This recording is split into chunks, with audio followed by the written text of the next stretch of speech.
পশ্চিমবঙ্গের মুখ্যমন্ত্রী ডিক্লেয়ার করেছেন যে আজকে অন্নপূর্ণা যোজনার টাকা ঢুকেছে, কিন্তু ম্যাক্সিমাম লোকই এই যোজনায় সুবিধাটা নিতে পারেনি বা তারা পায়নি। যেরকম আগের গভর্নমেন্টের সময় যে পরিমাণ মহিলারা এই টাকা পেতেন, সেই পরিমাণ মহিলা কিন্তু এখন আর এই টাকাটা পাচ্ছেন না। তো যারা পাচ্ছেন না তাদের জন্যই হচ্ছে এই ভিডিওটা, কি করলে তারা পাবেন। আপনারা দেখছেন ডেলি টিউন। চ্যানেলটা যদি ভালো লাগে সাবস্ক্রাইব করবেন আর নোটিফিকেশন বাটনটা একটু অন করে দেবেন। আজকের ভিডিওটা শুরু করা যায়। মুখ্যমন্ত্রী বললেন যে 1,45,00,000 ক্যান্ডিডেট এই যোজনার আপাতত সুবিধাটা পাবে, কিন্তু অ্যাপ্লাই করেছিল তার থেকে অনেক বেশি সংখ্যক মহিলারা এর অ্যাপ্লাই করেছিল অনলাইনে জুলাইয়ের 10 তারিখ পর্যন্ত।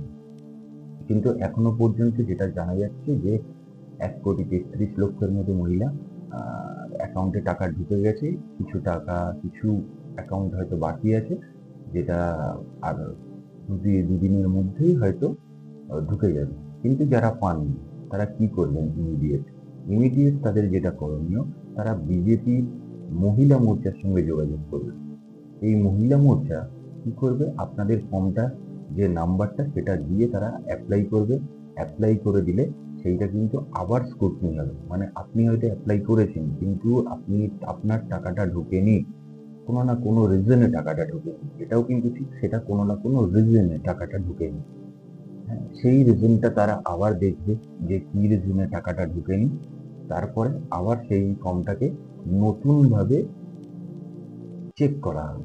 চেক করার পর যদি দেখা যায় যে সেটা অ্যাপ্লিকেবল বা তার পাওয়ার যোগ্যতা আছে, তাহলে সে কিন্তু টাকাটা পাবে। কিন্তু এই কাজটা পুরোটাই করবে কে? বিজেপির মহিলা মোর্চা। এবার এখানে কিছু সমস্যা আছে। সমস্যাটা হচ্ছে এখনো পর্যন্ত এই গভর্নমেন্ট সবে এসছে ওয়েস্ট বেঙ্গলে, কিন্তু এখনো পর্যন্ত অনেক এলাকাতেই এই মহিলা মোর্চারা কিন্তু সাধারণ মানুষের সঙ্গে তাদের পরিচিতিটা নেই।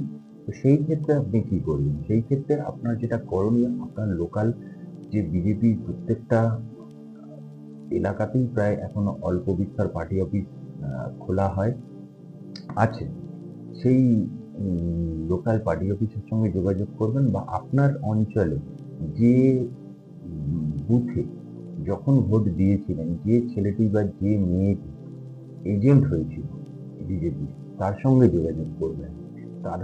তার কাছ থেকেই আপনি কিন্তু আপনার এলাকার কোন মহিলা এই কাজটি করছেন তার সঙ্গে কিন্তু সে আলাপটা করিয়ে দেবে বা যোগাযোগটা করিয়ে দেবে।